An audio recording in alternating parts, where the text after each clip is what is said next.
Hi guys, it's Kathy. I hope you're doing well. So, my thumbnails were wrong. This is day 42 of the trial. Just is. It's day 42. So I'm gonna go back and fix them. Um, we were able to sleep on it.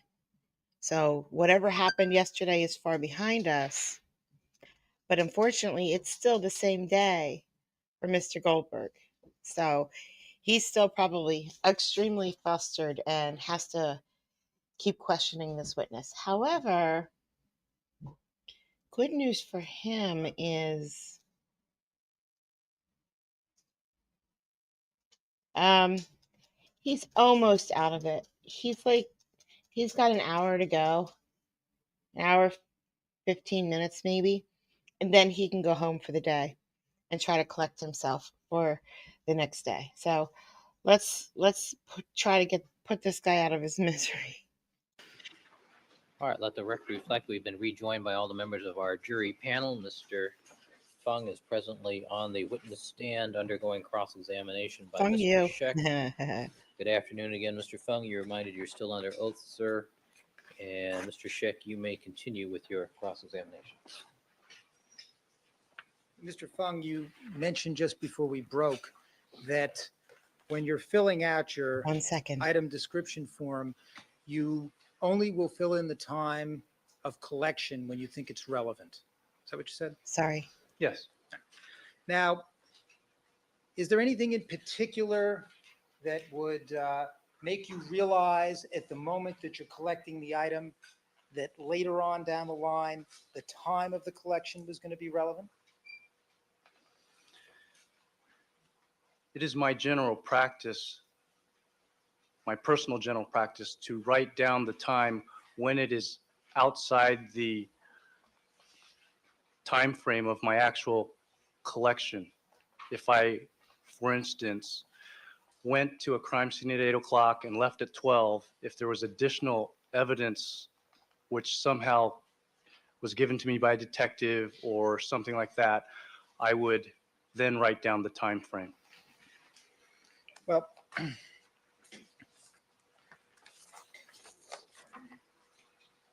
why don't we look at one of these forms?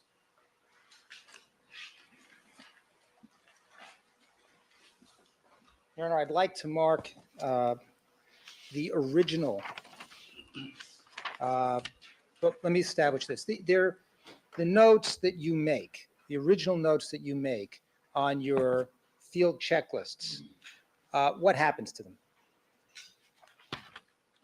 In this case or in general? in general? In general, they're filed away in a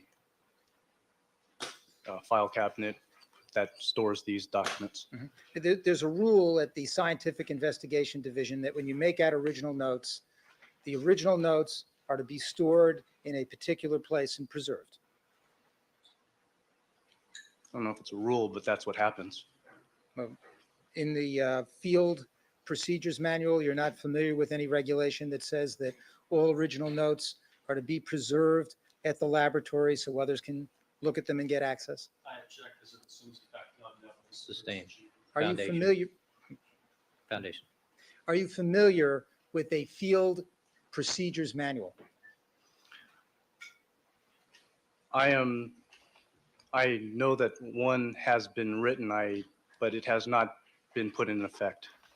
Well, isn't there a field procedures manual that is in the truck that you go to crime scenes with?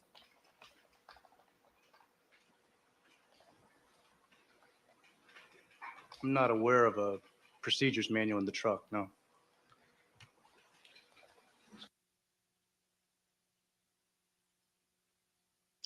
He's such a man.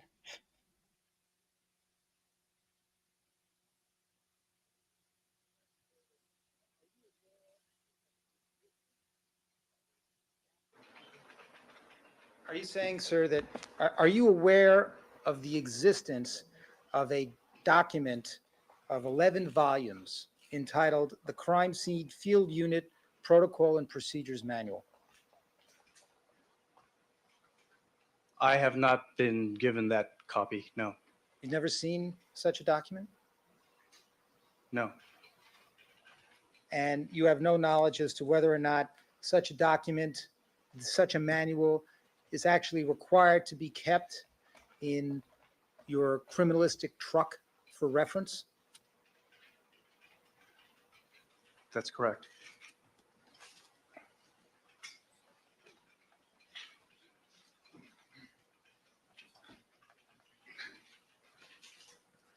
Well, moving back to your evidence collection sheets.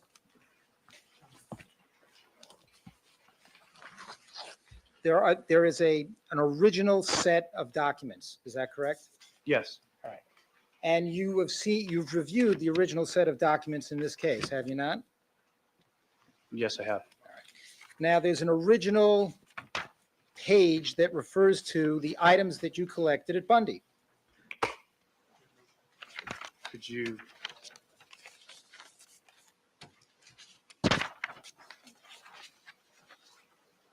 Your Honor, I'd like this to be marked offense next in order. What? 1069. 1069. About marking an exhibit? Well, the original. All right. With the court order.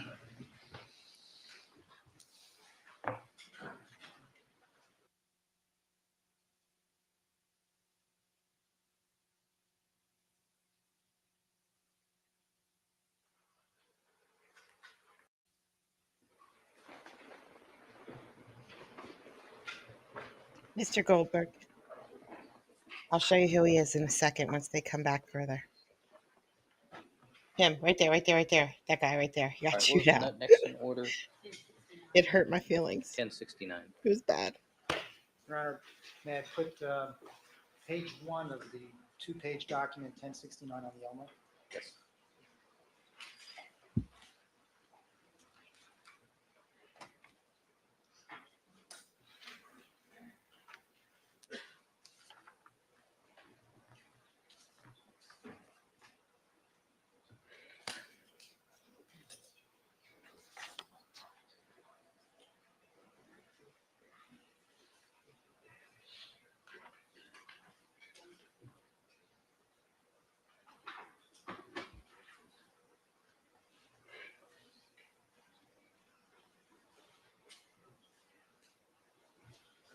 Maybe we could just, maybe it'll be clearer if we go close on just the top of the page. I just don't understand, though. I'm trying to pinpoint if it's true that we heard in the trial that OJ went to Chicago. I think we heard that he went to Chicago. Like, we heard that the detectives called him while he was in Chicago, right? So I don't understand. What's the big deal about showing the plane ticket? What is the big deal? What are they hiding? Even though they say they're not hiding anything, and Marcia said that she wasn't going to use the plane ticket in trial. What is the huge deal? I don't get it. Okay. Now, Mr. Fung, this document that we have up in the Elmo is the original of the evidence collection report that you filled out for the items seized at Bundy. Is that correct? it's a portion of it, yes. All right. And calling your attention to the, just even the first item that refers to the set of keys. Is that correct? Yes, All right. Now, next to that, there's a box that we're referring to with the word buy in it, correct? yes, All right. And that was not filled out contemporaneously, was it? that's correct. It wasn't filled out at the time that it was collected. That's right. And then as you go down the page and you talk about the next item, the pager, that wasn't filled out either, was it? Yes, And as you go down the page, there was no notation whatsoever as to who collected which item. it's correct.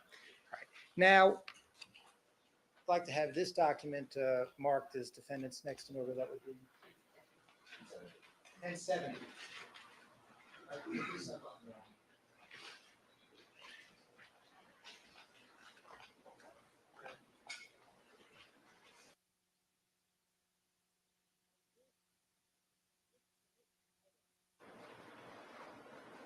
Now, on this item is a copy of the evidence collection sheet from Bundy that you filled out with some additions before you came to court. Yes. And what you did is you reconstructed who collected what. I mean, reconstructed. You filled in the box that has by, Yes. all right? And when did you do that? That was sometime after the crime scene had been done. How many months? Maybe 2 or 3. And did you do this? Was this your decision? It had become an issue, and we decided to fill that in as best we could. Who's the we? Oh. You can answer the question. In my mind, Criminalist Mazzola and I were working as a team, and it was not relevant who did what specifically. Listen, Bill, don't play this. Don't play this trial. Trust me, it's not going over well. We were working so close together, it didn't matter.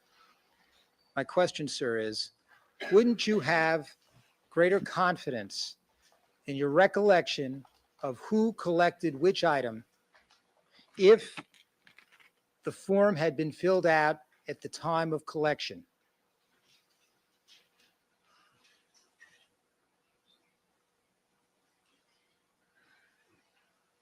Yes. Now,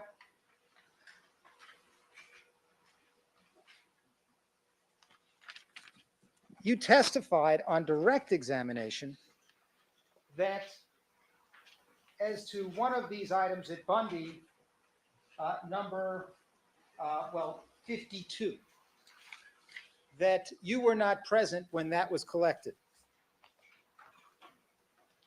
That's correct.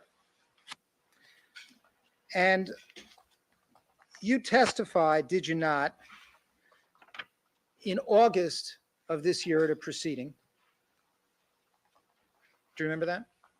Oh, yes. And were you asked these questions and did you give these answers? I'm now at page 531, Mr. Goldberg.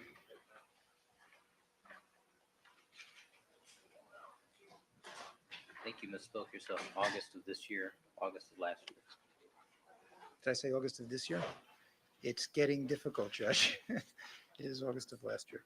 Let's just not make it true.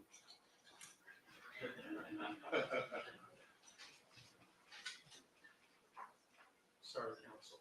All right. Starting at page 531. Sanctions. He said the wrong date. Sanction.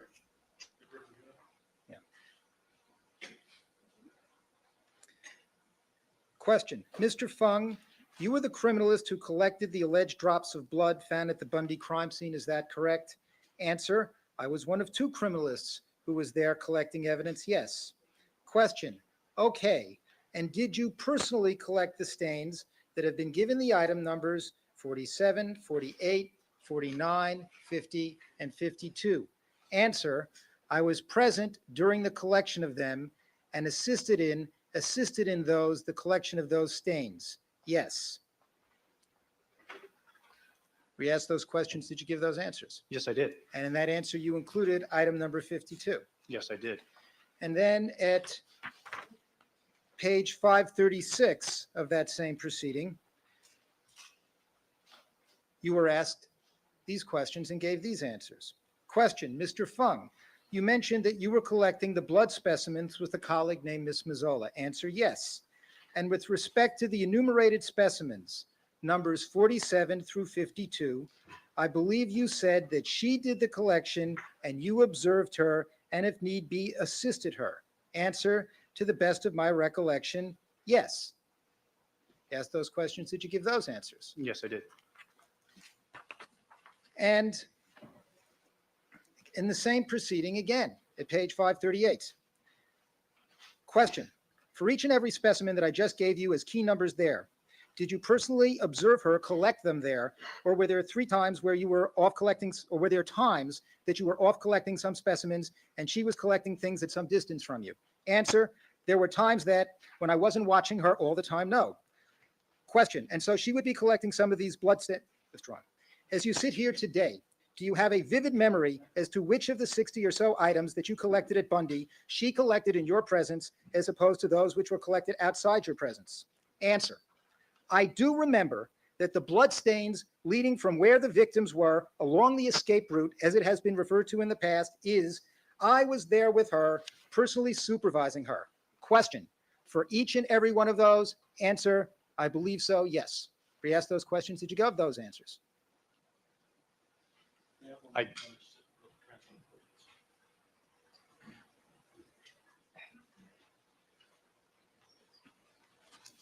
I just ask that you read down through line 10 of the transcripts that may be complete. Yay! Thank you, Kelly. Thank you, thank you, thank you.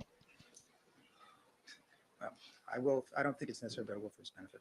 Question, were there other bloodstains, however, that she collected at that scene, which you personally did not supervise? Answer, yes. And as you sit here today, do you know which ones those were? Answer, not specifically, no. Okay? Yes. So in other words, at this hearing, you took great pains to indicate that you saw every one of those blood drops at Bundy, 47, 48, 49, 50, and 52. That you personally observed Mr. Mazzola swatch all of those, right? I highly doubt that's factual. I highly, highly doubt it. I doubt he took great pains into saying that. The dude just said, yeah, because he was there for at the scene and he was watching her. No, he probably wasn't watching her every single second because he was doing his own work, but he didn't specify that in his own head at the beginning. And then when they asked, he's like, oh, well, yeah, I mean, I guess I didn't watch her do that one. But so no, he didn't take great pains into doing that. Yay, Debbie. Thank you. Brandon, I object to mistakes in testimony. Sustained. Did you take great pains to testify that you observed Miss Mazzola collect all those blood drops, including 52? No, Yes. no. And your testimony today here is that you did not see her collect 52. The collection process involves many steps. It includes the documentation also and the identification. And in that respect, I was present during those phases of the collection process. You were asked on direct examination, did you see her collect 52? You said no, right?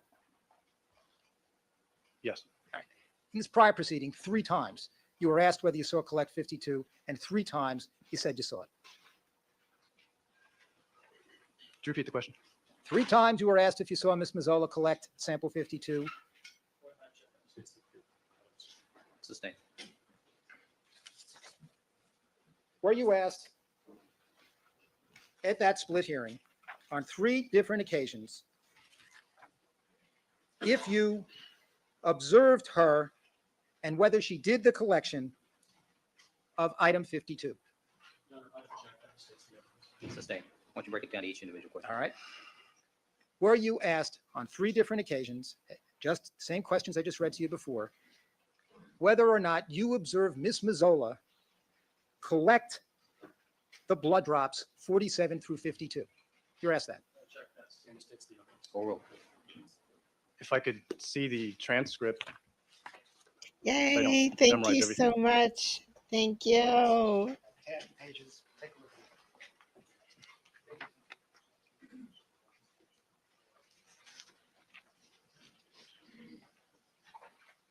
look. RW keeping the lights on. I'm going to buy hamster food for the hamsters that control this channel.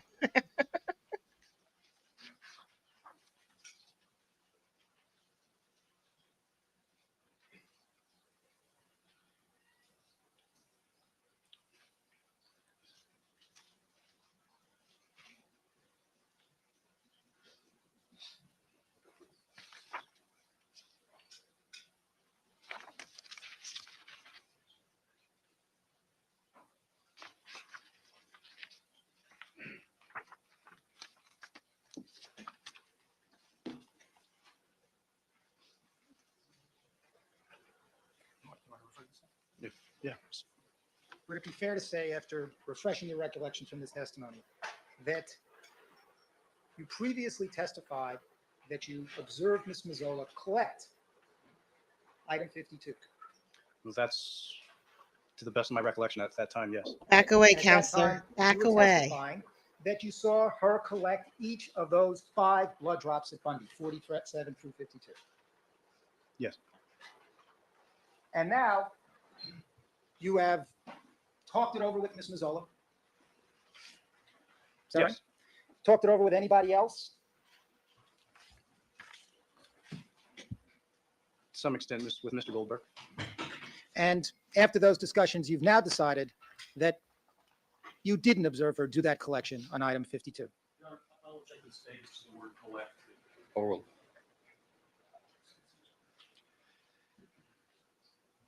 In the actual manipulation of the swatch and blood stain, that's correct.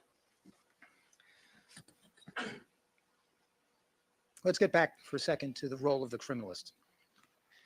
Now, would you agree that it is the role of a criminalist to be an independent, unbiased forensic scientist? What does it matter if he actually watched that one blood sample? What does that matter? Is that one blood sample very different from the rest? I mean, I doubt it because we don't know, but that would be something if that one blood sample was different than the rest. But I doubt it's different. So what does it matter? Yes. And you should not harbor a bias as to the result of an investigation one way or the other. That's correct.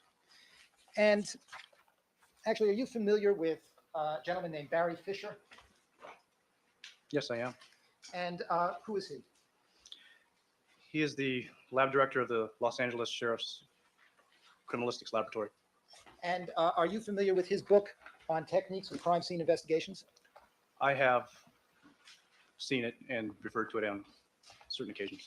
Have you considered it in forming your opinions about the role of the criminalist in crime scene investigations?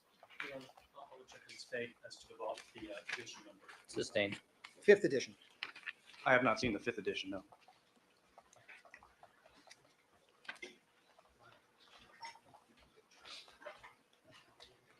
Well, would you agree that criminalists owe a duty to the truth, Yes. and that the sole obligation of a forensic practitioner is to serve the aims of justice? Yes. And what is important is that a forensic scientist conduct the investigation in a thorough, competent fashion and submit findings and reports and through testimony in a factual and unbiased manner. Yes. And would you agree that in your role as a criminalist, if you saw detectives using unsound procedures at a crime scene in gathering evidence, you would object? Overruled. Could you be a little more specific?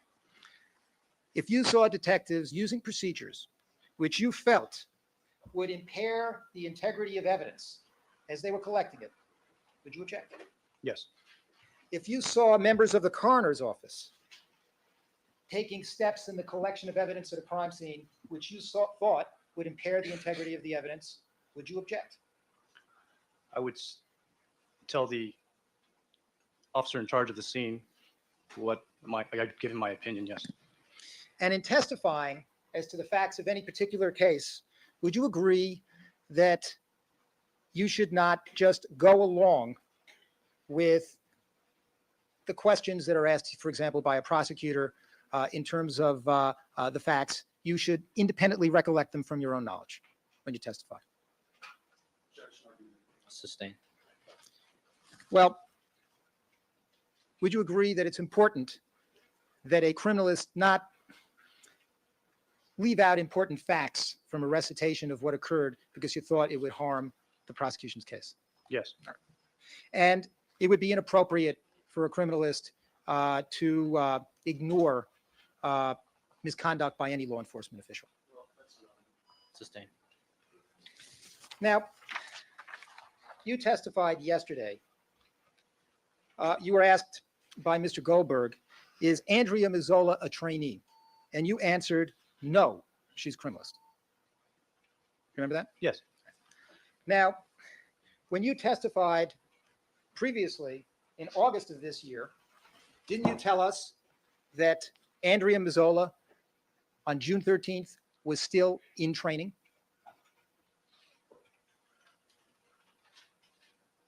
I don't remember my exact words. Did you tell us that she was a student and you were her teacher? You're not on sort of page, the transcript citation. Yes.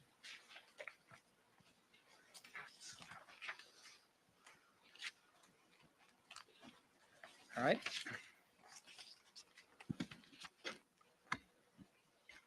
Just to make sure, Mr. Goldberg, we'll start with 536 and we'll go into 537. We asked these series of questions, and did you give these answers? Question, Certainly. starting on line 14.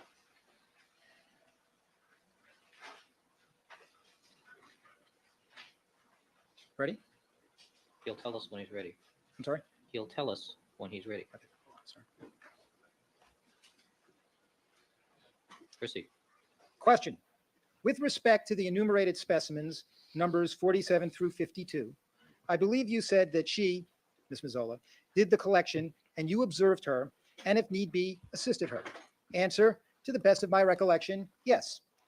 Question. Okay, now is that the normal procedure, by the way, in cases where one criminalist does or another criminal acts as an observer?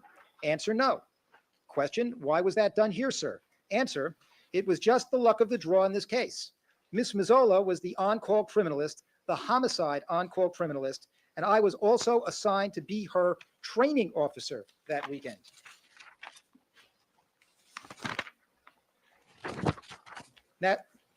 Now, you said you were her training officer that weekend. Is that because Ms. Mazzola is pretty new to all of this? Answer, she's still a criminalist one, yes. Question, so during the period that she went out there to collect the specimens on June 13th, she was still in training? Answer, yes. Question, and you were there in a sense as a supervisor or teacher, is that right? Answer, yes. Were you asked those questions? Did you give those answers? Yes, I did. Now, Mr. Fung, Ms. Mazzola on June 13th was doing collections at her third crime scene. I'll check. No foundation. Sustained. Do you know how many crime scenes Andrea Mazzola had collected evidence at before she collected evidence in this case? I don't recall the exact number, but it was around 5. And now the jury 4 or thinks 5? it's 3 because the defense lawyer did that. Anyway, I will be back in a few minutes, guys. Behave, be good. See you soon. Hope it goes well. To the best of my recollection. In preparing for your testimony in this case, did you review the transcripts of your testimony and Ms. Mazzola's testimony at that hearing in August? I only went over mine. Did you discuss with Ms. Mazzola your upcoming testimony in this case? Only things regarding the crime scenes, not testimony itself. Did you discuss this issue of her being a trainee with anyone at the Scientific Investigation Unit? Sustained. Have you had any discussions of the issue of Ms. Mazzola being a trainee as it relates to this case? Yes, Overruled. Now, you testified in the grand jury in this case, did you not, sir? yes, I did. And before you testified in the grand jury, did you have discussions with anybody about the fact that Andrea Mazzola, a person who had done, as far as you knew, only 5 crime scenes, you think? Is that right? Around there, yes. Could be less. Yes. Had collected evidence in this case before you testified in the grand jury? I don't recall discussing that with anyone. All right. Well, looking at the evidence collected in this case, is it true that Ms. Mazzola was the one who swatched item 47? That's the first blood drop at Bundy, right? Yes, She did 48, yes, 49, yes, 50, yes, 52. yes. That's the one you're not telling us you weren't even there to observe her do the swatching. I don't recall being there, no.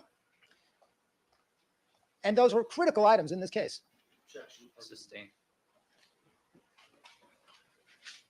Isn't it true that with the exception of 55 and 56, which were blood from the outline of footprints, that Miss Mazzola was the one who swatched every blood stain at Bundy? I'm asking you. Or will. That's not entirely true, no. You did 50, you swatched 55? 55 was, yes, I did. You swatched 56? Yes, I did. You didn't swatch any other stain at Bundy, did you? Yes, I did. Which one did you swatch? I don't recall exactly which ones I assisted her with, but there were portions of stains where I actually took the tweezers and did the manipulation myself. Is other than 55 and 56, Miss Mazzola participated, actually swatched every other stain at Bundy? To the best of my recollection, yes. Rockingham. She swatched the red stain on the handle of the Bronco. Under my direct supervision, yes. She swatched stain 4, Yes, 5, yes, 6, yes, 7, yes, 8. yes, She did all of them. yes, Now, the Bundy glove found at Bundy. yes, Andrea Mazzola was the one that picked that up, put it in the brown paper bag. the glove at Bundy. Yes. Yes, The watch cap at Bundy. Andrea Mazzola was the person that picked that up and put it in the bag. yes, And incidentally, before you testified in this case, you reviewed videotapes, didn't you? for this case, Yes. yes, There were a whole two sets of videotapes you reviewed with the prosecution. yes, And these were videotapes from the media of you and Miss Mazzola, and part of it was you and Miss Mazzola at the Bundy scene. yes. Now,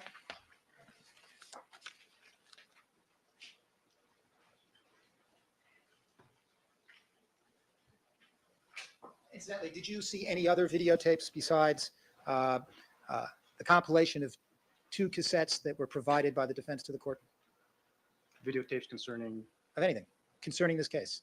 Any collections during this case? I haven't seen any other compilations, no, Any other videotapes at all? on television. Nothing that's been provided to you by anybody at the laboratory? I can't remember any. Have the district attorney shown you any other videotapes in connection with this case? Yes, His answer is yes. And what were those? there was a tape made by a company called Decision Quest.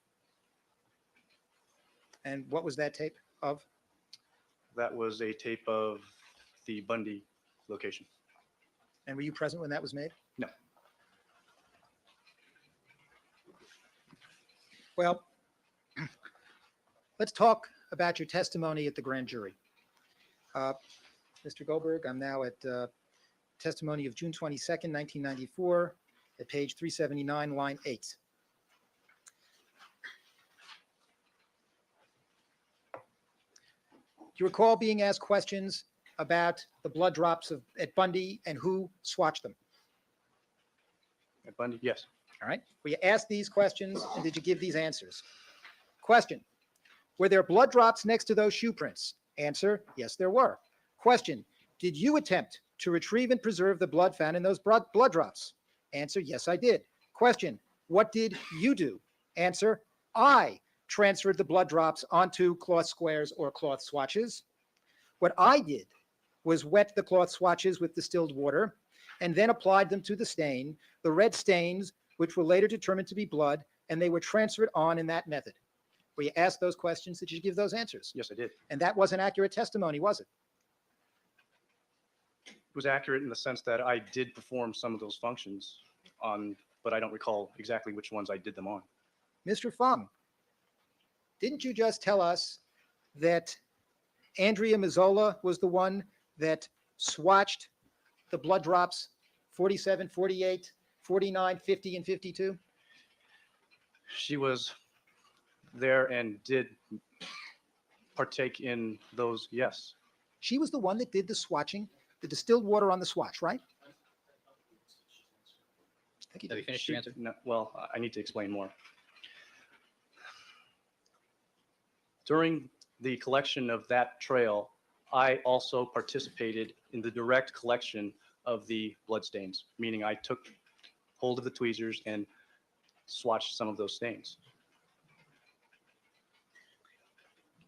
Did you tell the grand jury that Andrea Mazzola, a person who was in training, swatched those blood drops 47, 48, 49, 50, and 52? Did you tell them that? I'd ask for transcript of the case. No, the question is, did he tell the grand jury that? Yes or no? I don't recall that I did tell them that. I mean, you didn't tell them that, right? That's argumentative. Did you or did you not tell the grand jury that Andrea Mazzola participated in swatching those blood drops at Bundy? No, The answer is no, you didn't tell them, right? that's correct. Okay. Let's talk about the blood drops at Rockingham, and the stain on the Bronco, okay? Mr. Goldberg, I'm at grand jury testimony at page 390, starting at line 6. Question: how did you recover them? Answer: I recovered in the same manner described before, where I would wet a cloth swatch or several cloth swatches if needed, apply it to the red stain, and then let the red stain transfer onto the cloth swatch. Where you asked those questions, did you give those answers?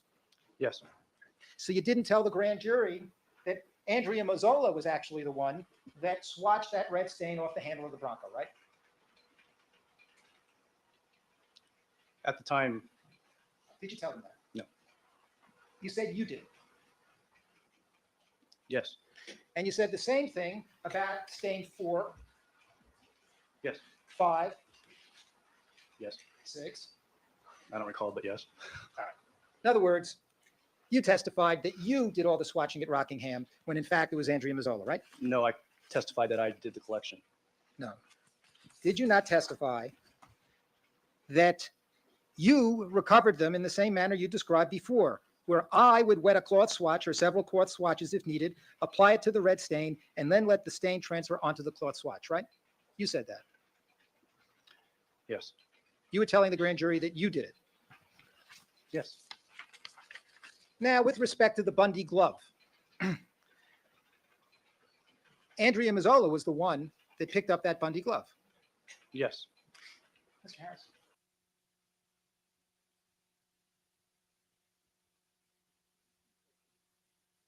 At this point, we'd like to play a videotape. Maybe I'll lay this foundation for it. You've seen a videotape, have you not, Mr. Fung, of Andrea Mazzola picking up the glove at Bundy and the watch cap? Yes, You saw that before you testified here. yes, When you testified at the grand jury, you were testifying on June 22nd. yes, That was just 9 days after this happened. yes. Can we show the tape?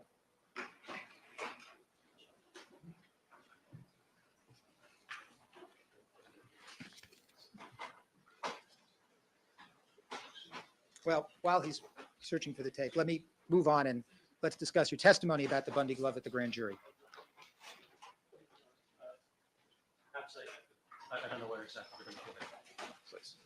So I need to see it. Ms. Fitzpatrick, can we just see it on council's monitors? I'm sorry, is there audio on this, Mr. Harris? No, sir.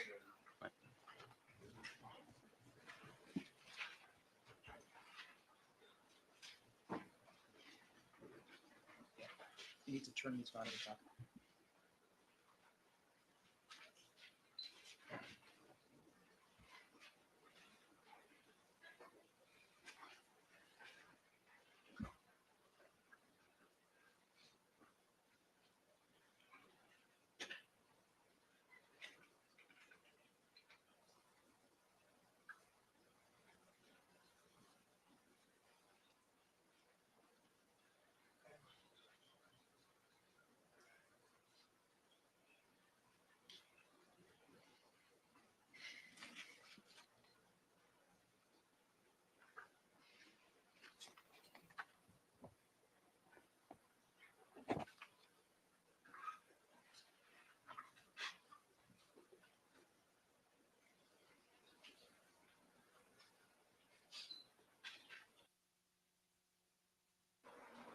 Goldberg?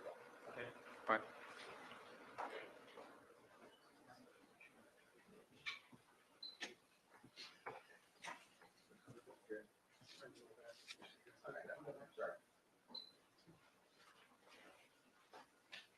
Stop that for a second, please.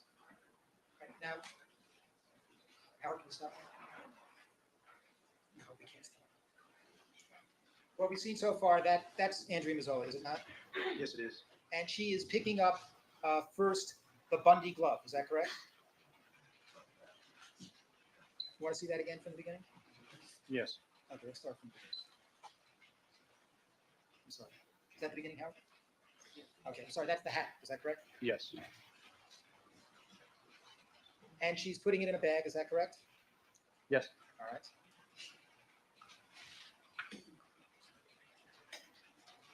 That's a car passing in front.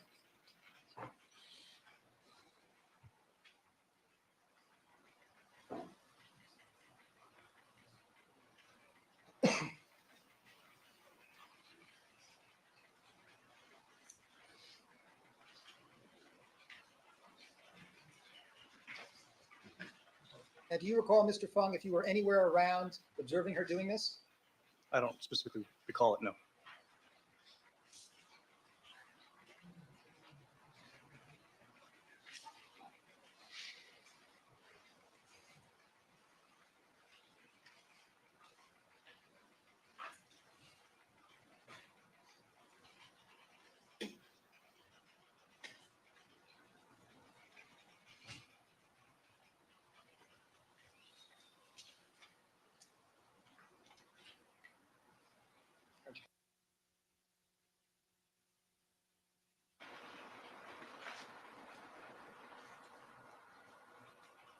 That's her picking up the bag, folding it, putting the evidence tag by a tree, I guess. Is that correct?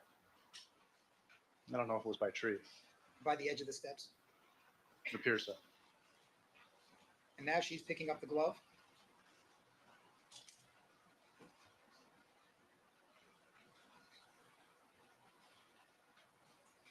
Yes. And between picking up the knit hat and picking up the glove, she did not change her gloves. I don't know if she did or not. So did you see that in your observation? This is not the first time you've observed this tape, is it? No. You've looked at it a few times, haven't you? That's okay. We can-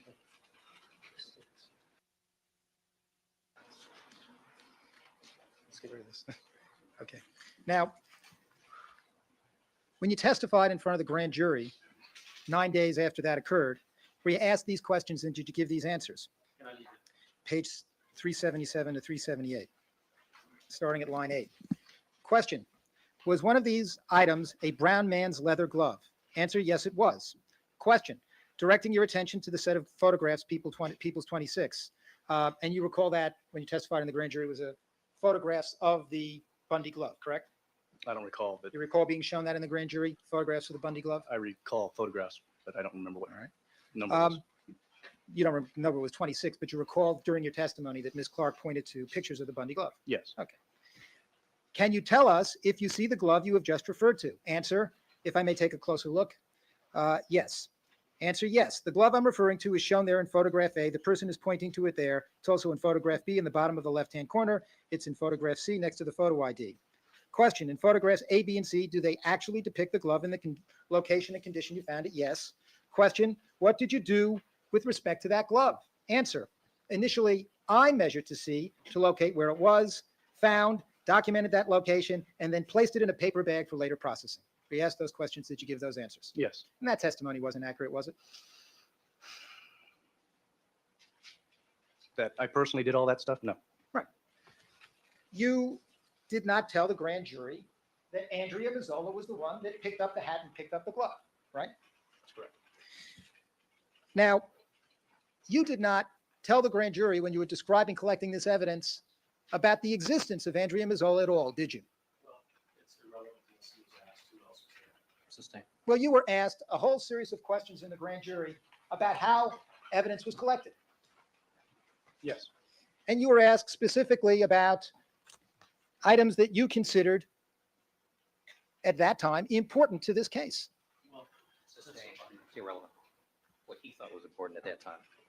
Well. But I think you've already established what the testimony was, counsel. Okay. And that testimony you gave the grand jury was under oath. Yes. Now, did you decide on your own not to mention to the grand jury that Andrea Mazzola was involved in collecting the evidence in this case? I don't think it was a conscious decision one way or the other. It's just, I gave the answers as they were asked to me. And left her out? Yes. And you didn't have any discussions with anyone at the laboratory, SID, before you testified? Or did you have any discussions with anybody at the laboratory before you testified? Concerning what? Concerning your testimony? Before the grand jury? Yes. I don't recall. You talked with, who's Michelle Kessler? Michelle Kessler is the chief forensic chemist. She's the lab director of our laboratory. Did you discuss your testimony with Michelle Kessler before you went before the grand jury? I don't recall discussing it with her. Did you discuss your testimony with Greg Matheson? I don't believe so. He at that time was the head of serology. Yes. Did you discuss your testimony in the grand jury with Ms. Clark? I don't believe so. Before you testified in the grand jury, you did not discuss your testimony with Ms. Clark? I don't recall discussing it with her, no. So I take it then that there was no discussion withdrawn. Did you have a discussion with anyone else in the district attorney's office before you testified at the grand jury? I don't recall discussing the case with anybody, no. So there were no discussions whatsoever before you testified in the grand jury in this case about your testimony with anyone from the district attorney's office? I don't recall any. So in other words, the failure to mention that Andrea Mazzola was involved in the collection of evidence in this case was something that you decided to do on your own. Your Honor, I'll object because there's no evidence he was asked. Well, it wasn't a conscious decision. That's just the way I answered the questions. Did you answer those questions in that way, leaving Andrea Mazzola out, because you were worried about the fact that a trainee had been involved in collecting important items of evidence in this case? No. Not just involved, but she had a major role, didn't she? Yes, she did. Not only did she collect the bloodstains that we've talked about in the glove and the hat, but she also did crime scene diagrams Yes. of Rockingham Yes. and Bundy. Yes. Now, you subsequently testified at a preliminary hearing in this case, did you not? Yes, I did. And at the preliminary hearing, were you asked these questions and did you give these answers? And out of completeness, I'm starting at testimony of July 7th at page 39, line 17.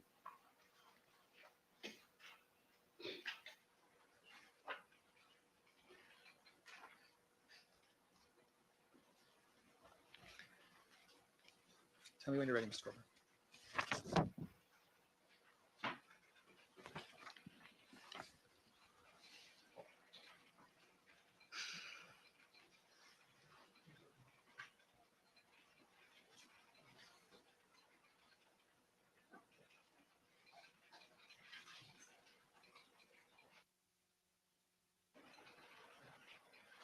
All right, check. Can I? Proceed. Question. How do you collect bloodstains from a crime scene? Answer. Generally, stains are transferred onto a swatch by first wetting the swatch with distilled water, applying it to the stain so the blood is absorbed onto the swatch, and at that point it's put into a plastic bag and then put into a coin envelope where it is labeled with the corresponding photo ID number. Question. Is it also your job, sir, to package all of the evidence that you collect and label it with what is known as a DR number? Answer. Yes, it is. Question. And did you do so in this case? Answer. Yes, I did. Now I'm going to direct your attention to items number 1 through 8. Those are the Bundy, the stains at the Rockingham, correct? 1 through 8. Some of them were stains. Yes. Did you prepare a report documenting what items numbers 1 through 8 are in this case? Answer. Yes, I did. Did you collect them, sir? I did, along with my assistant criminalist, Mazzola. Question. Is that another criminalist with the Los Angeles Police Department? Answer. Yes. Question. Do you usually send 2 criminalists to a crime scene? Answer. Not always, no. Question. What was this criminalist doing with you on that particular day? Answer. She was there to learn how to process crime scenes. Answer. You were showing her how it is done. Answer. Yes. Were you asked those questions and did you give those answers? Yes. Now, when you said that Andrea Mozzola was there to learn how to process crime scenes, and you were showing her how it was done. You were intending to convey, were you not, that you did most of the work and she was observing it.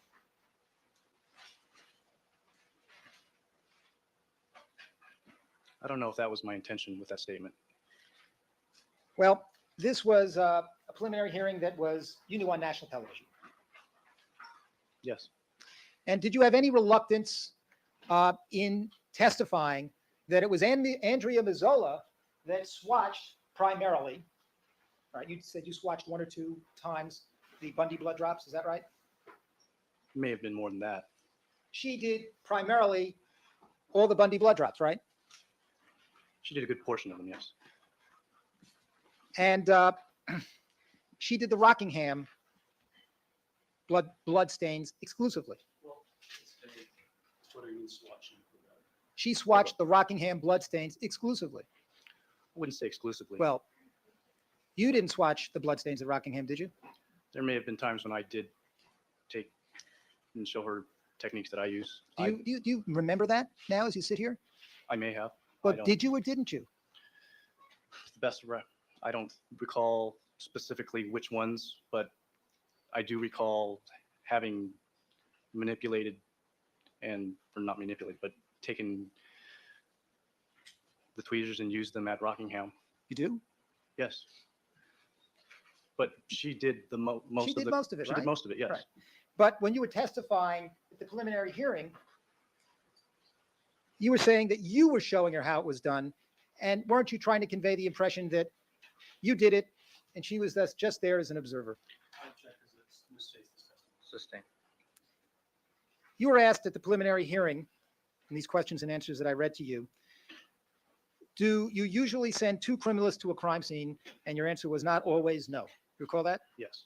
Now, is it the policy of the LAPD Scientific Investigation Unit to send at least 2 criminalists to a double homicide, such as this case? At that time? Yeah. At that time, there was no hard and fast rule to send 2 criminals to a double no. It's your testimony that on June 13th, as far as you were concerned, it would not be the policy of the Scientific Investigations Unit of the LAPD to send 2 criminalists to a double homicide.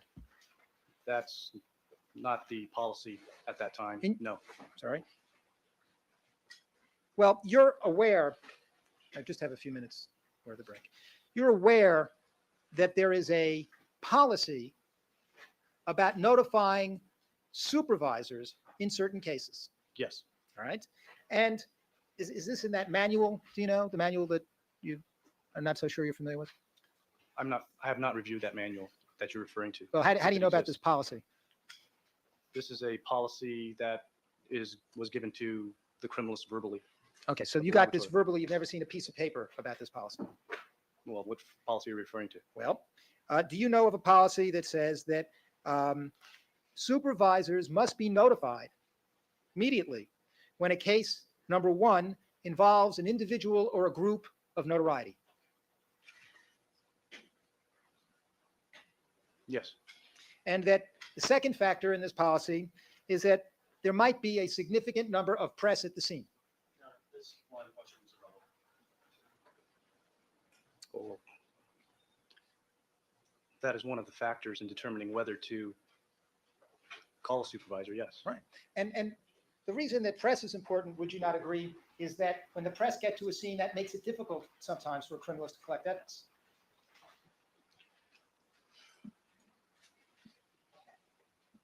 Not generally, no. Well, if the press arrives at a scene, sometimes that draws a crowd. Yes, It may be difficult to keep people away from the crime scene, getting into it. it's a possibility. And the policy about immediate notification of supervisors includes any case that might be considered unusual Yes, and involves 2 or more than 2 murders, correct? More than 2 victims. yes, Right. So out of the 4 factors, wouldn't you agree that this case certainly fit in to at least 3? of notifying a supervisor? Yes. Yes, And the reason cases are picked out to notify supervisors is that these are the kinds of cases that would involve additional support and extra attention. Possibly. And you knew right away that this was that kind of case, right? I knew this was going to be a high-profile case. And when you testified in the grand jury, you knew that this kind of case, from the moment you got it on June 13th, would be that kind of case. A high-profile case? Well, high profile, one that would involve press, one that was unusual, I don't know if it's unusual, but it is high-profile. one that would involve immediate notification of supervisors, Yes. one that would likely call for at least 2 criminalists. I can't determine what a supervisor would say in that instant. I guess it's appropriate place to stop. All right, ladies and gentlemen, we're going to take our recess as far as the jury is concerned now until tomorrow morning. Please remember all of my admonitions to you. Don't discuss the case amongst yourselves. Don't form any opinions about the case. Don't fight over the TV. Don't allow anybody to communicate with you with regard to the case. Don't conduct any deliberations till the matter has been submitted to you. Be kind to each other. All right? I'll see you back tomorrow morning, 9 o'clock. All right, Mr. Fung, you may step down. You're ready to return at 9 o'clock. All right, good morning, counsel. Anything we need to put on the record before we invite the jurors to join us?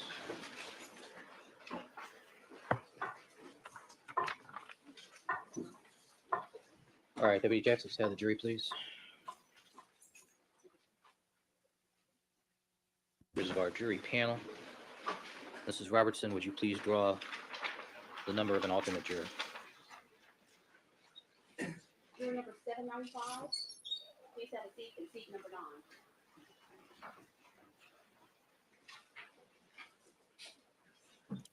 All right, at the conclusion of the morning session this morning, Mrs. Robertson will renumber the seats. All right, thank you. All right, Mr. Fung, would you resume the witness stand, please?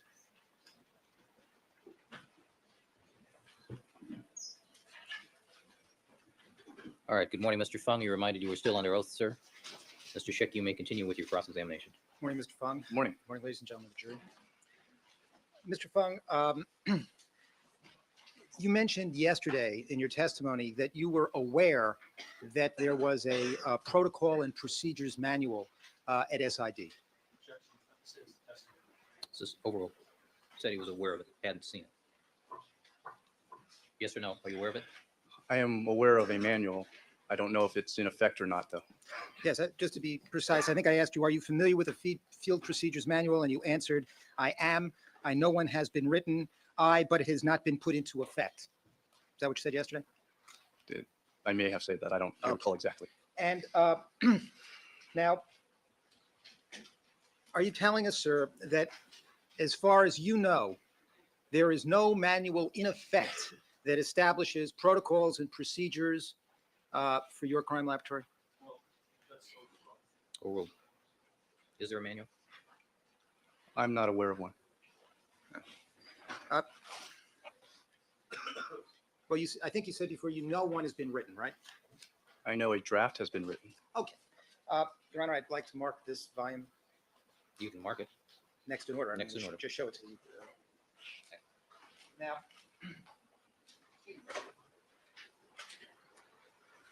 why don't you take a look at that volume, sir, the table of contents, and read through it and see if it refreshes your recollection as to whether or not you've seen any of those documents before.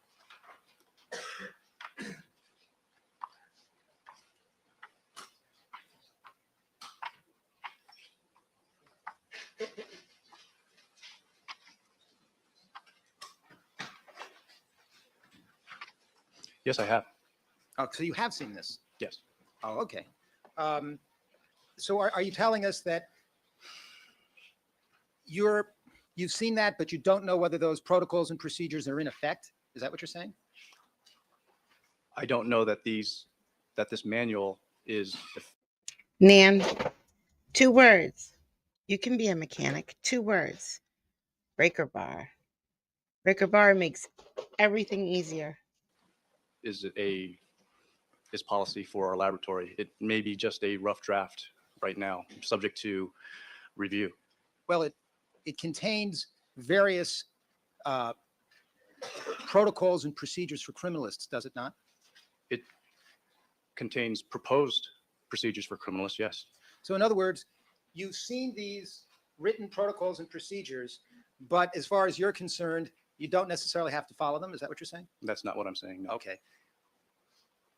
Are the protocols and procedures in that manual rules that you believe you have to follow?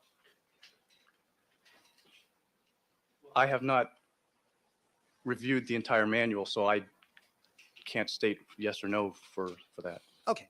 Then as they come up, perhaps we'll look at them one at a time. And if you want, that volume's yours and you can take it over the lunch period and look at it. Fair enough? Sounds Sustained. Now, That last comment is stricken. The jury is to disregard it. well, is it your position, sir, that the protocols and procedures at the crime lab are communicated orally? they are communicated through an SID academy that is given to criminalists in our division. Some of the procedures have been handed out, and much of it is oral and through experience on the job training. So there are some written handouts that you get, I have received handouts before, yes. and some of them, just in your quick perusal, seem to be in that manual. Yes, And others are sort of communicated orally, some of them are communicated orally, yes. sort of an oral tradition within the laboratory. Yes, Now, this document, this manual, that's in the evidence processing room for purposes of reference, isn't it? to the best of my recollection, I think it is kept in there, but And I the don't- reason it's kept there is in case somebody needs to look at it, it would inform them as to the procedures and protocols contained within it. Objection, also speculation. Overruled. Do you know? that is possible. And there's also one of these manuals in your crime scene response truck. I'm not sure of that. Well, why don't you look at, may I approach the witness, Your Honor? Yes.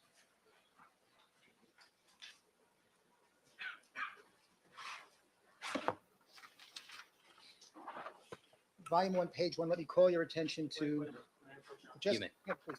Before the counsel gets anything. Not going to read anything, I'm just going to direct the witness's attention to a paragraph, ask him to read it and see if it refreshes his recollection. Your Honor, I'd object to the procedure because there's no foundation this recollection needs to be refreshed. Sustained.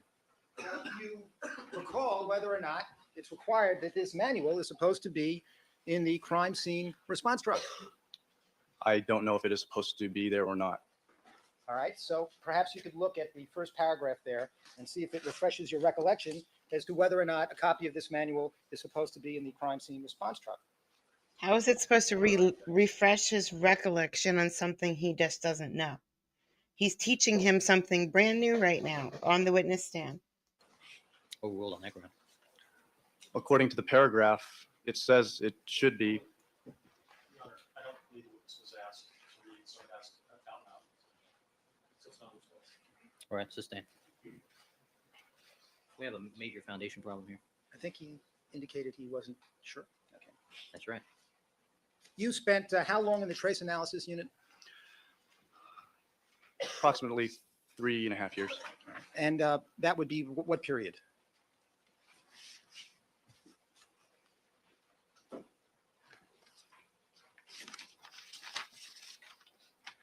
That would be from 1987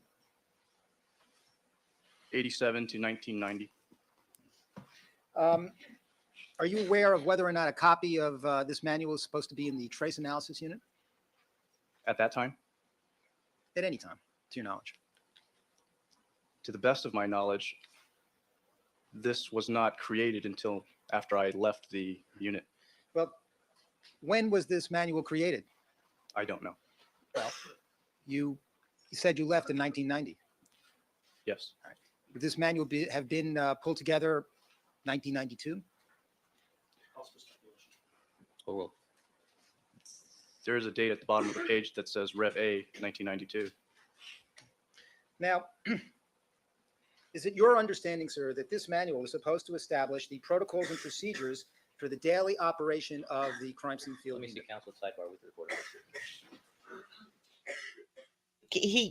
I don't know, he can't overcome this. He does not know. He does not use it. He has not seen it. He has not read it.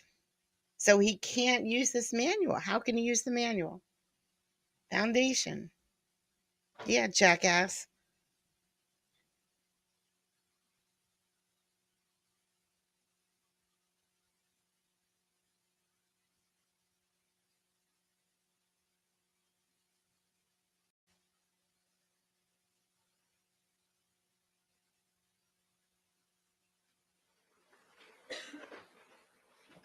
Thank you, counsel. Proceed. Thank you, Your Honor. I believe you told us yesterday, sir, that you got a call to respond on this case at about 5 a.m. from Ms. Mazzola. No, What time was it? approximately 5:30. 5:30. And at that time, what did she tell you? She informed me that there was a scene we needed to respond to in West LA Division. Anything more than that? I don't, she may have said it was a homicide. And you then met her next at the SID laboratory? Yes. Or she picked you up, I guess, at home? Was that it? No. We met at the laboratory. And about what time was that?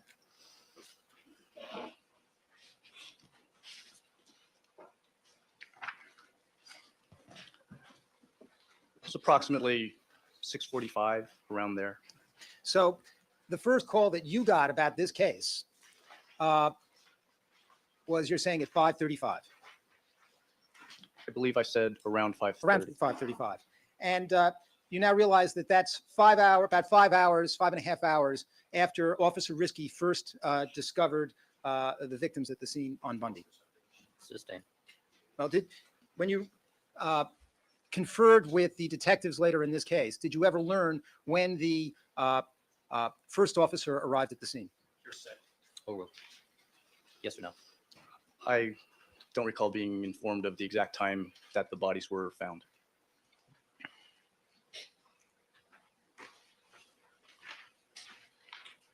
Well, were you informed as to when the scene was secured?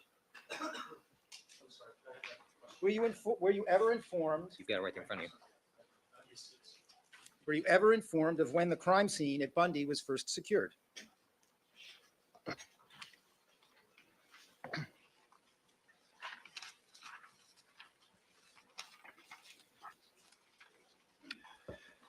It may have been discussed by Detective Lang when he gave me my walkthrough. When you arrived, you arrived at the Rockingham location about 7:15? According to my notes, I arrived at Rockingham at 7:10. 7:10. And when you arrived at Rockingham, did Detective Van Adder tell you that there was another crime scene at Bundy? Yes, he did. And he told you that 2 people had been murdered there? That helps me percent. Sustained.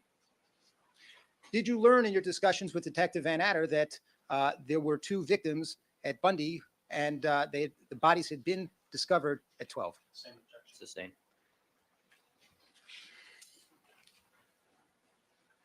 Is there any requirement that the criminalists should arrive at the crime scene as soon as possible? A requirement? Yes. Any rules or procedures as to how long it should take for a criminalist to arrive at a crime scene once you receive a call? Once we receive a call, we try to respond within an hour if it is possible. Within an hour? We try to, yes. Okay.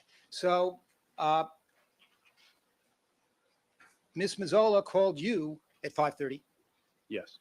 and you got to the scene at Rockingham at what time you're telling us? 7:10. 7:10. So what's that, an hour and 15 minutes from the time you were called?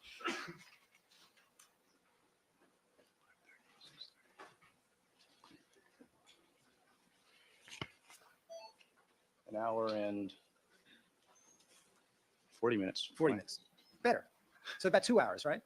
No, an hour and 40 minutes. Hour and 40 minutes. Ms. Mazzola was called, you realize, at 5 o'clock, right? What counts for your sentence? Sustained. Were you ever informed that Ms. Mazzola received her first call at 5 a.m.? Same objection. Sustained. So your response time to Rockingham was an hour and 40 minutes. Yes, it was. All right. Now, when you got to Rockingham, you had a conversation with Detective Van Adder, did you not? Yes, I did. And it's a requirement that you should have a discussion immediately with the officer in charge of the investigation. A requirement? Aren't you supposed to start your activities at the crime scene with a conversation with the officer that's in charge of the scene? It's preferable. Well, on your crime scene investigation checklist, isn't there a category indicating crime scene discussed with officer in charge? There is a place for a check mark, yes. And isn't that the first thing you're supposed to do, is have a discussion with the detective or the officer in charge of the scene? No. You're not supposed to do that? No. When are you supposed to do that? After you check in with the login officer, All right, so you log in, and then the first thing you do is have a discussion with the detective in charge of the scene. if it is possible, yes. All right. And the reason that you have a discussion with the detective in charge of the scene is to find out what it is you're supposed to be investigating. Yes. It's like And to when find you out what possible evidence say exists. you're going to take the trash out in just a few minutes. I'm going to take the trash out in a few minutes. Don't worry. At the scene that may need to be collected. Yes. And you had such a discussion with Detective Van Adder when you arrived at Rockingham. Yes. And did you learn that you weren't just going to be collecting evidence at Rockingham, that you would soon have to go to Bundy, Yes. and that there were 2 victims at Bundy? Yes. And was there any discussion about the victims at Bundy being very close to evidence in terms of their physical proximity? Sustained. Would it be important for you to know what kind of crime scene you were going to have to going to after Rockingham? Could you repeat that? Yeah. When you got to Rockingham, all right, you knew you would be having to go to Bundy next, correct? Yes. Were you told that Detective Lang was waiting for you at Bundy? Sustained.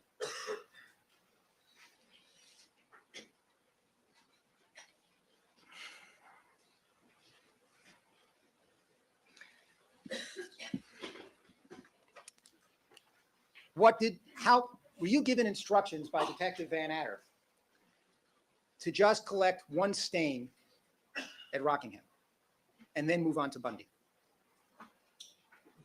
No.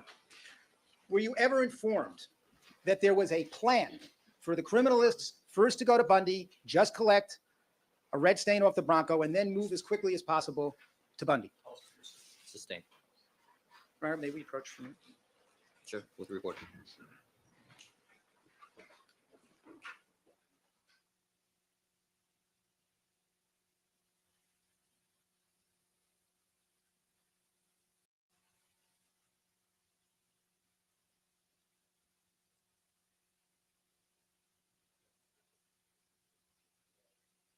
All right, ladies and gentlemen, obviously you were to disregard any disruptions in the audience. I think that particular incident spoke for itself.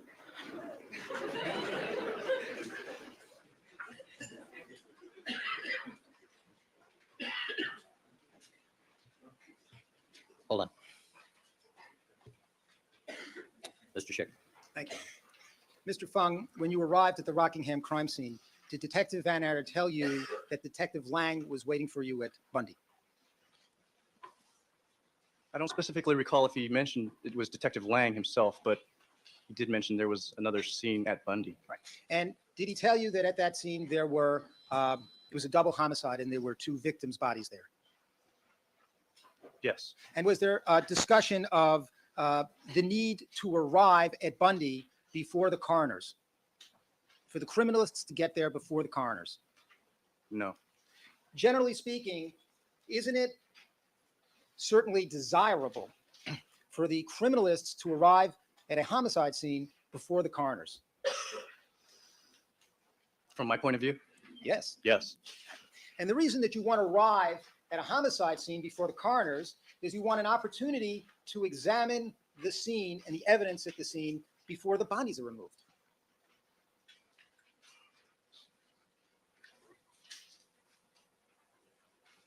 Yes.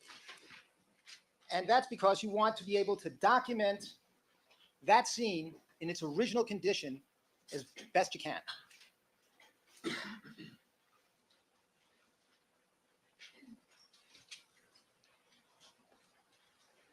That's preferable that that is done, yes. So you want to be able to take measurements. Yes, You want to be able to direct the forensic photographer about where to take pictures. yes, You want to be able to preserve fragile trace evidence as best you can, yes, collect it in such a way that the integrity of the evidence is preserved, if necessary, yes, get to that crime scene before anybody walks through it who is not required to be there. yes. So when you arrived at Rockingham now, you're telling us you didn't know when the first officer had arrived at the scene at Bundy, is that right? Yes, But did you have an idea of how many hours it was without knowing the precise times? How many hours the victims had been at Bundy without any criminalists arriving at the scene? Your Honor, that calls for speculation, hearsay. I only knew that the crime scene from Bundy was from the night before, in the early morning hours or the night before. So you knew it was the early morning hours, and now you were arriving at Rockingham at around 7:15, 7:20. I object, that misstates the testimony. Sustained. Again. Now, in your discussion with the Detective Van Adder, did he express any urgency to you that you should finish your work at Rockingham quickly to get to Bundy?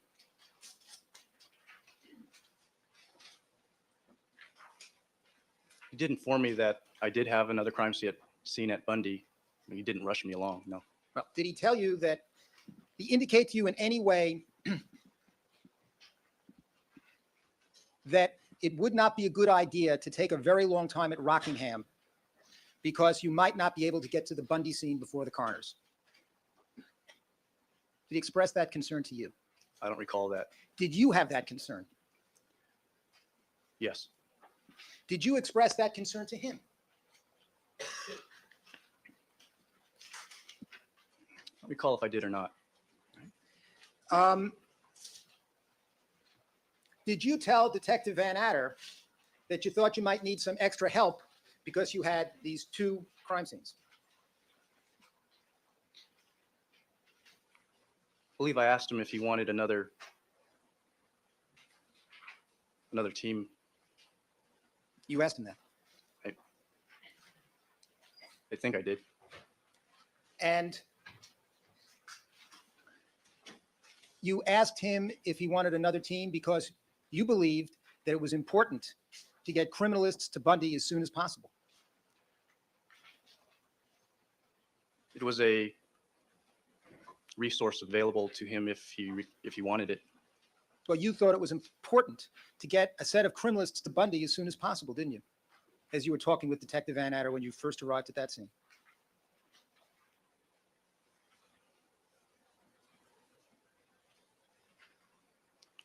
I left it up to his discretion.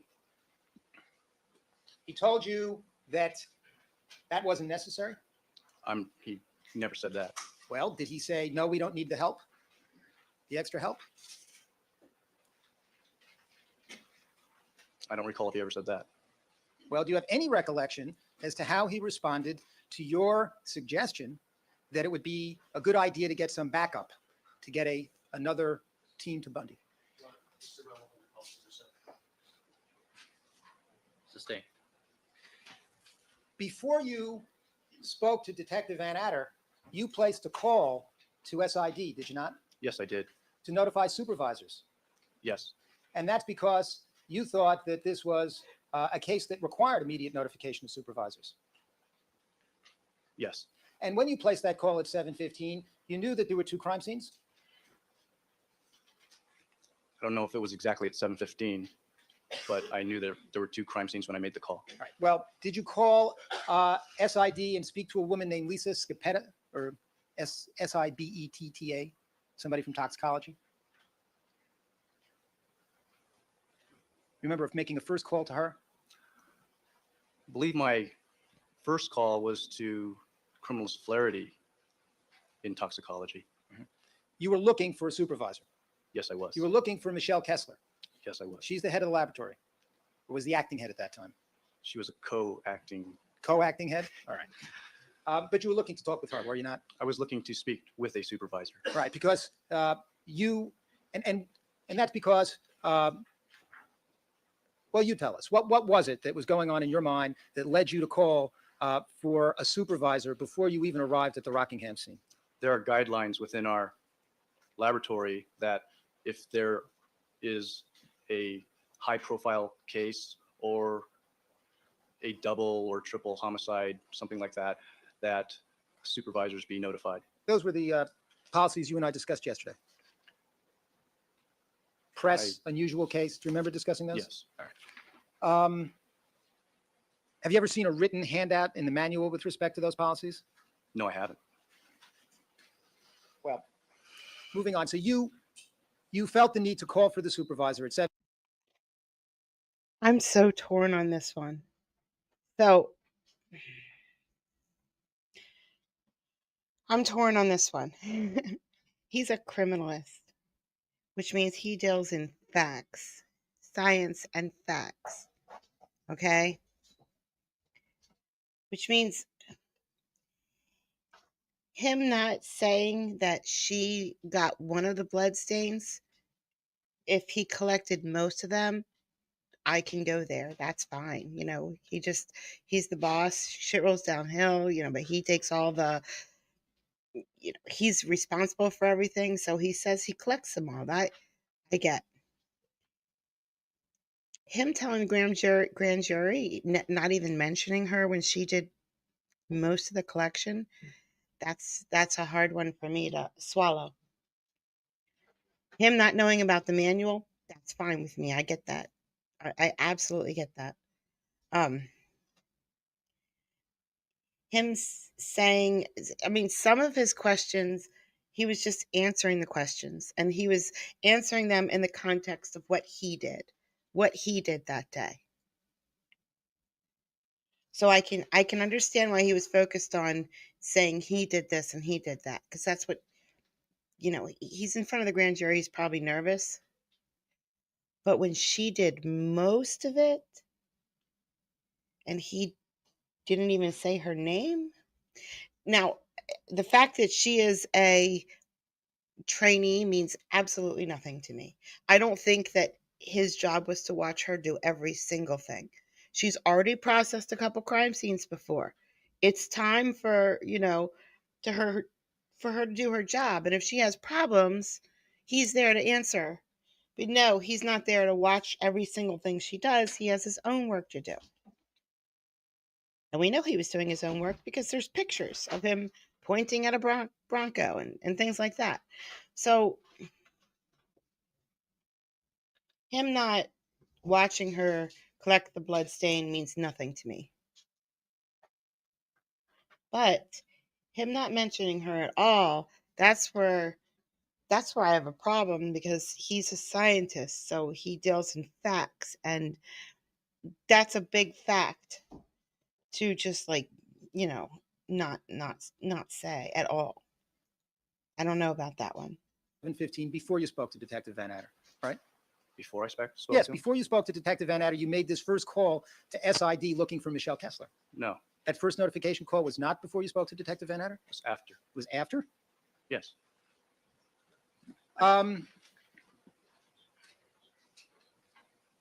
Didn't you also then have a conversation at 7:50 with Greg Matheson?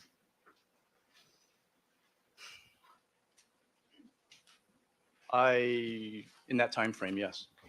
And at that time, and he was a supervisor, was he not? Yes, he was. And you had this conversation Or with is. Greg Matheson after you spoke with Detective Van Adder. Yes. We'll get to that conversation in a minute. But going back to your initial conversation with Detective Van Adder, did he tell you that you would have to be doing some processing of the Bronco, Yes. and that the Bronco was part of the crime scene? Yes. And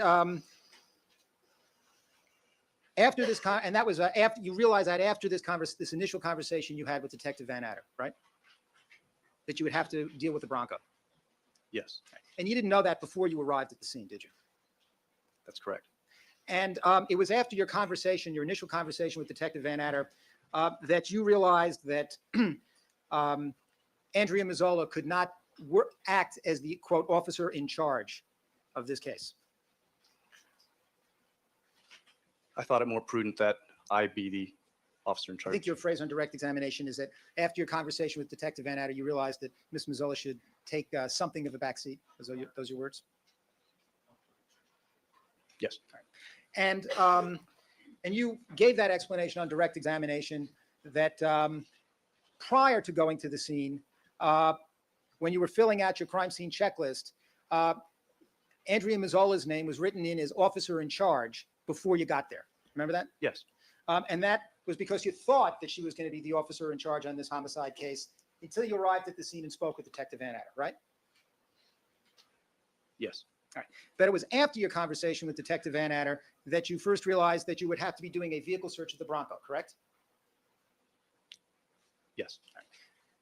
Sir, would you please turn to your, you have a form that's known as a vehicle checklist, correct? Yes, And you filled one out with respect to the search of the Bronco, did you not? one was filled out, yes. Do you have that before you? Yes, I do. Could you turn to the first page of it? Yes, All right. Certainly.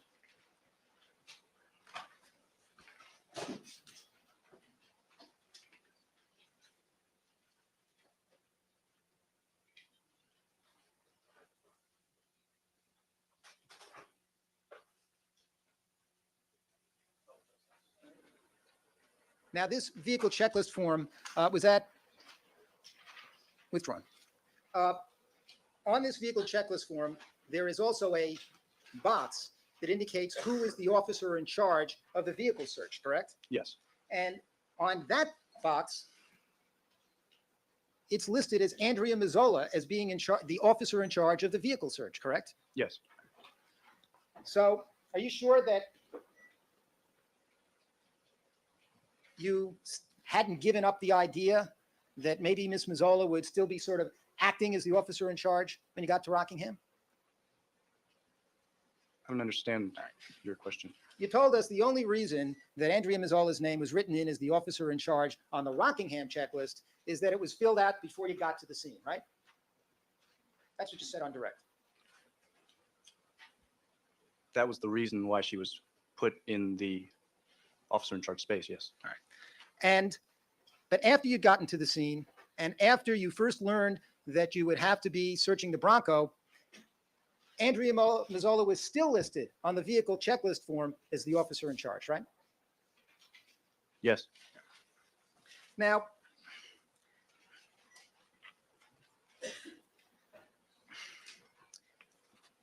we had some discussion yesterday about the use of this word trainee with respect to Ms. Mazzola. You recall that? yes, And you don't like the description of Ms. Mazzola as a trainee. You don't think that's fair to describe her on June 13th as a trainee. Is that right? Or will. I think a better description of her is criminalist one. Criminalist one. But in terms of her level of experience, you don't feel that it's, what word would you like to use? If not trainee, would you feel more comfortable with the word novice? That she was a novice in processing crime scenes? It's vague too. All right. We understand that when you hire on at SID, you automatically, day one on the job, you're a criminalist one, right? If you're hired in that capacity, yes. Right. So when you get on the job, you're immediately a criminalist one. Fair to say? Yes, But being a criminalist one doesn't tell one much about the level of experience that you have, correct? in regard to, How many crime scenes you've processed, what you know. that's correct. And so it's a period, would you say that the course of, there's a course of training as a criminalist one that one goes through in terms of experience?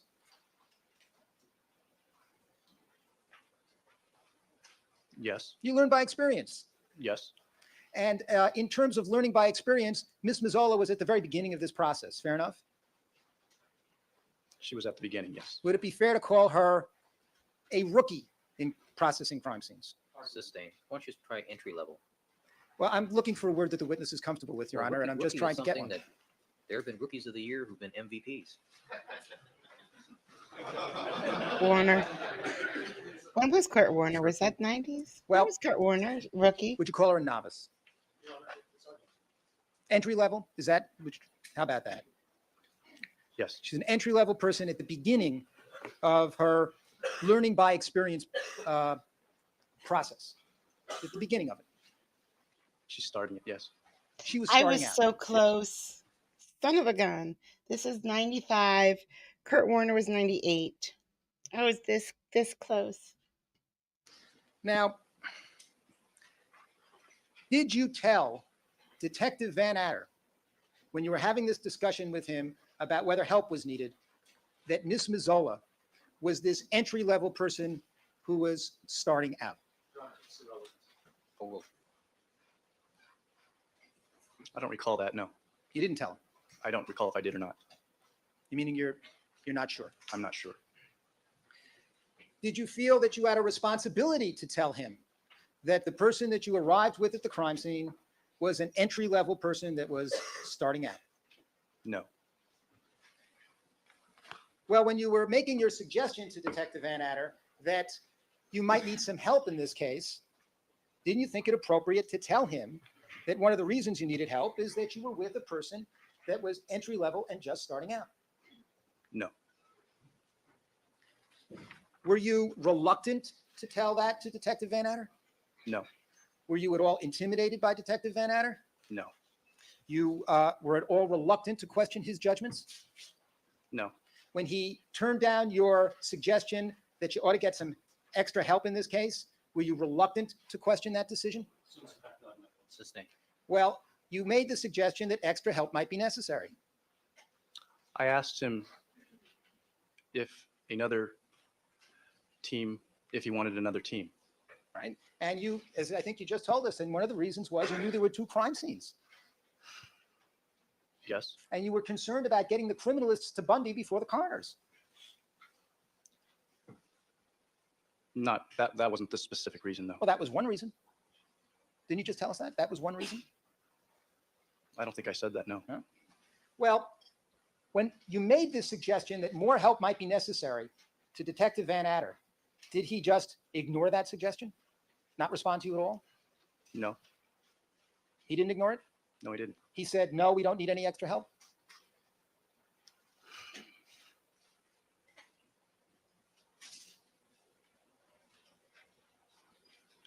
I believe he said something to the effect that he preferred that one team handle both crime scenes so that the chain of custody would not be messed up. That's what he said? Something to that effect. All right. And when he said that, did you then respond to him, well, we have a situation here where one of the people I'm working with is entry level, just starting out? You say that to him at that point? No. Did you express any concern to him that whatever worries he had about chain of custody, it was still more important to get another team of criminalists to Bundy before the coroners arrived? I did not say that to him. Do you have that concern when he said to you, no, I just want to continue with one team? Did you have that concern? I checked it. She was back there, yes. Maybe I have to be heard about that. Explain it.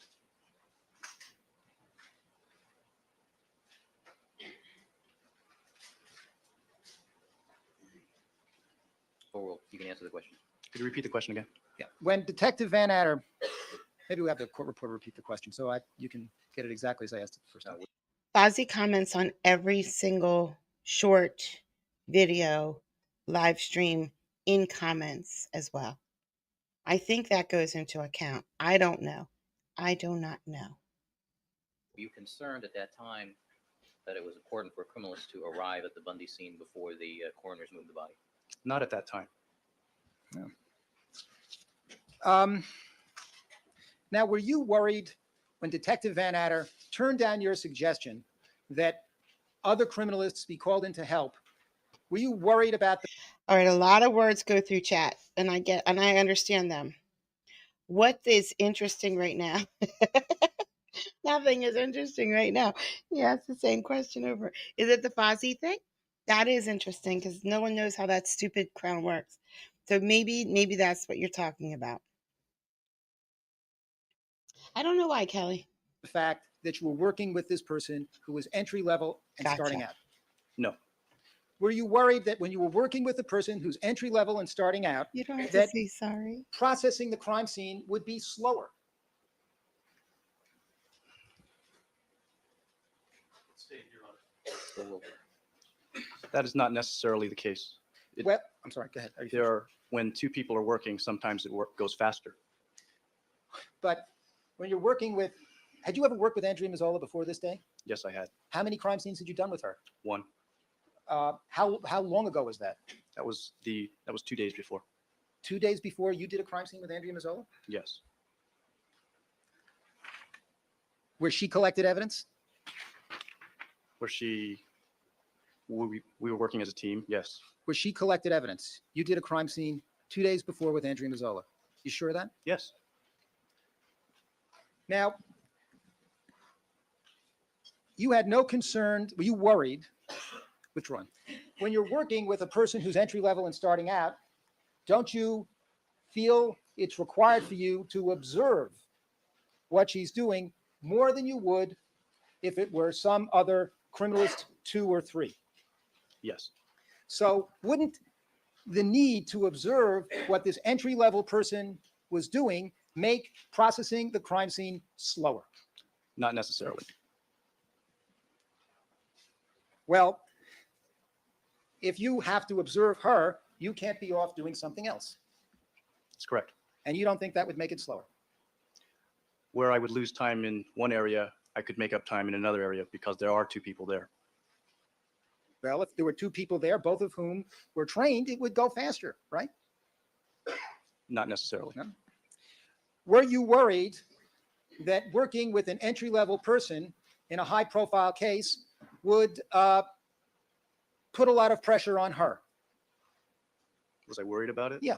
I was aware of it. Were you worried about it? Now, I'll object, it's irrelevant. What it is we- Sustained. Were you worried that working with an entry-level person in this kind of a high-profile case when you were at Rockingham would put more pressure on you? Objection, irrelevant. Oh, that was not a concern to me at that time. Didn't cross your mind? I didn't think about it. No.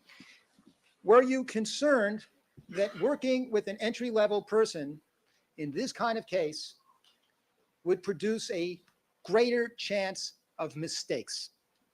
Was that a concern of yours that morning at Rockingham?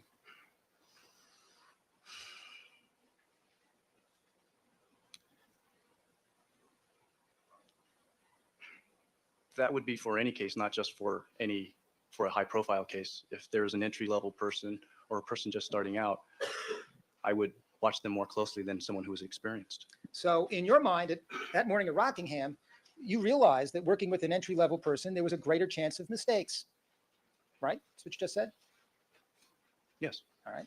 And weren't you concerned when Detective Van Adder turned down your request for help that there was a greater chance of mistakes because you were working with an entry-level person and this was a high-profile case?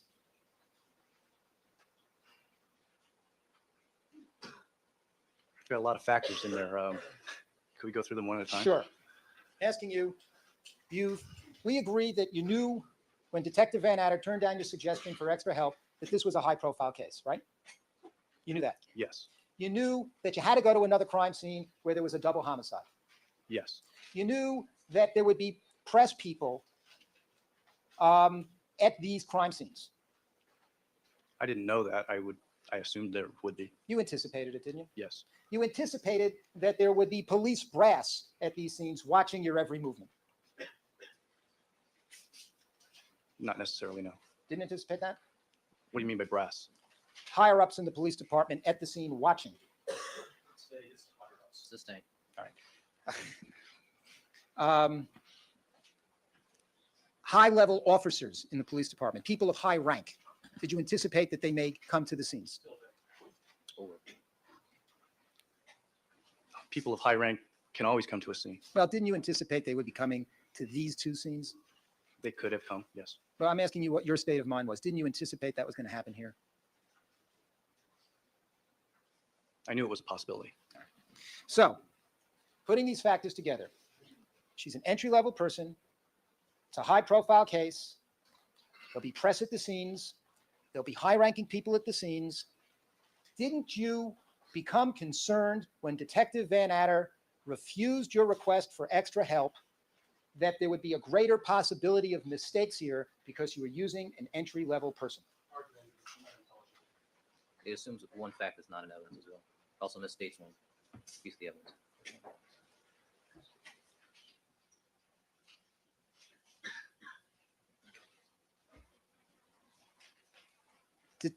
Maybe the word refused is a problem here. Detective Van Adder did not take your suggestion for extra help, right? I did not suggest to him, You made a suggestion to Detective Van Adder that extra help was needed, right? no, I asked, You asked him if he wanted extra help, yes, all right? And he told you no. that's correct. We're focusing on that moment. Now, at that moment, reviewing the factors again, entry-level person, press case, high-ranking officers at the scene, didn't you think at that moment that there was going to be a greater chance of mistakes being made unless you got extra help? Your Honor, same objections. Overruled.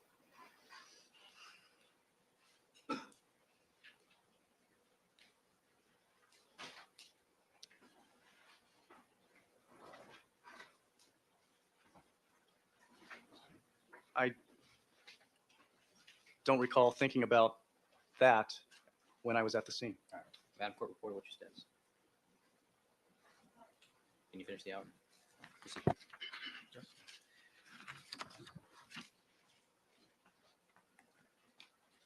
Do you think it was a mistake not to follow up with Detective Van Adder and say, Detective Van Adder, I think that we really ought to get more help in this case?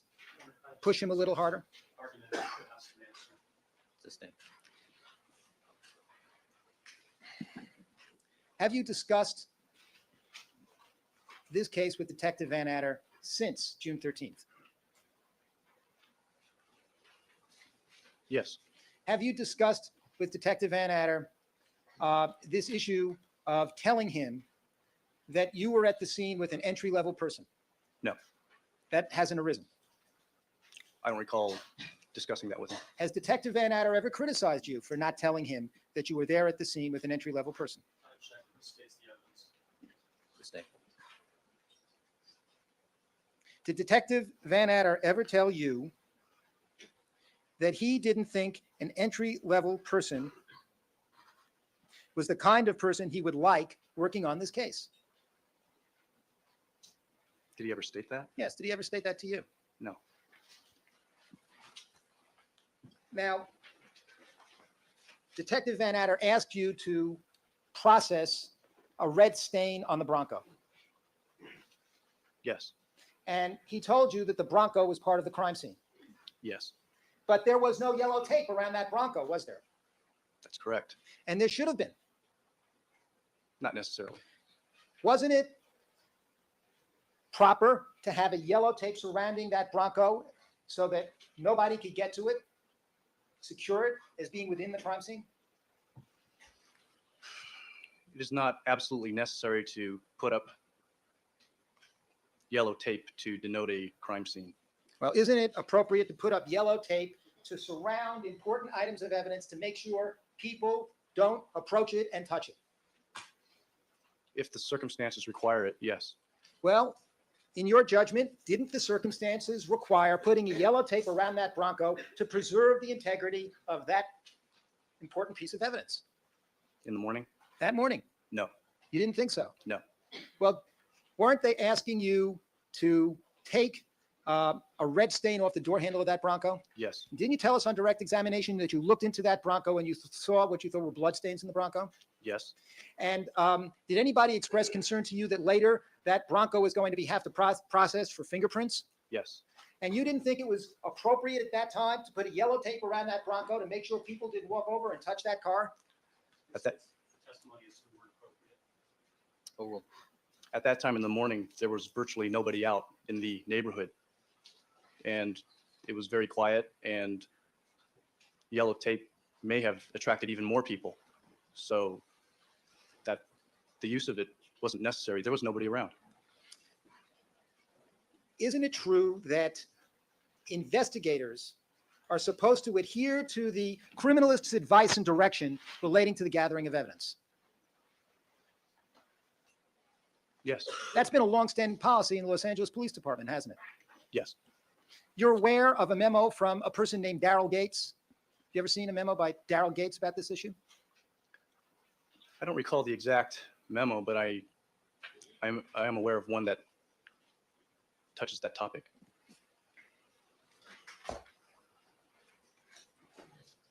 You have that manual. Let's see if I can. Who is Daryl Gates? I'm not from around here. Daryl Gates is the previous police chief. He was a police chief here for a long time, wasn't he? Yes, And to your knowledge, in your 8 years at SID, has there ever been any conflict between criminalists who go to investigate the scenes and the detectives who are in charge of the scenes in terms of proper procedures for collecting evidence? Irrelevant. Overruled. I've been with SID for 10 years, I'm sorry. and I am not aware of conflicts, as you have stated. In your 10 years at SID, you've never had a disagreement with the detective at a crime scene as to how evidence should be gathered? That's irrelevant, Your Honor. Overruled. In my experience, Yeah. in my experience, I will make my Excuse me, suggestions. excuse me, Mr. Scheck, you're gonna have to stand someplace where you don't block the jury's. Oh, I'm very sorry. In my experience, I will make my suggestions to the detective, and I have always had the detectives cooperate with my suggestions. Well, that didn't happen in this case, did it? How do you mean? Well, you made a suggestion to Detective Van Adder that you were going to need more help, and he didn't take it.